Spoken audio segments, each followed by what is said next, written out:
Всем привет, вы на канале Юный Хвостик Филипп. И сегодня мы будем с вами делать вот такой сверхскоростной самолет. С виду, может быть, вам покажется, что сложная конструкция, но на самом деле очень легкая. Так, поехали, значит. Первое, что мы делаем, это самолетики.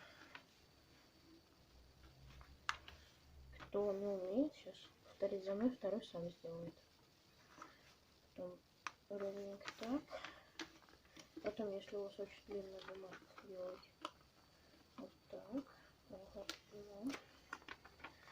Потом вот в эту сторону примерно. И главное, чтобы они более-менее ровные были.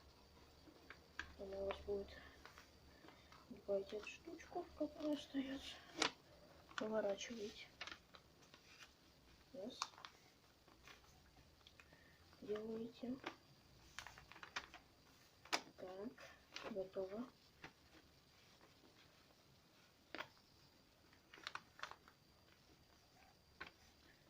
Так, значит, вот получился один самолет.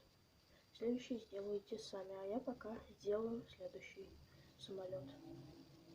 Вот я сделал два самолета. Один должен быть, так, посмотрите, потом чуть-чуть поменьше. У меня вот этот поменьше будет. Внутренний будет самолет. Итак, нам теперь понадобится клей. Я пользуюсь резиновым, вы каким угодно пользуетесь. Главное, чтобы получалось. Еще недостаточно, что не очень ровные самолеты. Это ничего. Дальше я сейчас смотрю еще раз. Все. Открываю клей. Промазываю хорошим таким слоем. Достаточно. Нормально. Если у кого-то не получается, просто поставьте видео на паузу. Я вас обязательно подожду. Ой, так. Я закручу клей. Можете вставлять. Главное, чтобы было все ровно. Проверяйте.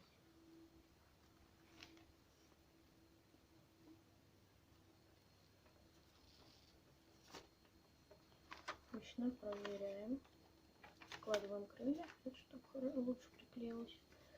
Так, все, можно, если приклеилось, еще куда-нибудь поставить. Сейчас я прижать этот надо. Этот клей прижимается. Ждем какое-то время, пока не прижмется. Можете под пресс положить. Ну, примерное время высыхания резинового клея. 1 минуту. Все, у меня склеился самолет. Теперь самое главное условие. Верхние крылья должны быть чуть-чуть приподняты, чтобы он мог спокойно летать. Снизу уже регулируете как и что. Сейчас покажу, как летает. Вот новый самолет. Смотрите, как летает. Скорость такая же. Всем пока. Вы были на канале Юма, Хвостя и Филипп. Надеюсь, видео вам это понравилось. Кстати, еще можете раскрасить самолет. Все. Подписывайтесь на мой канал, пожалуйста.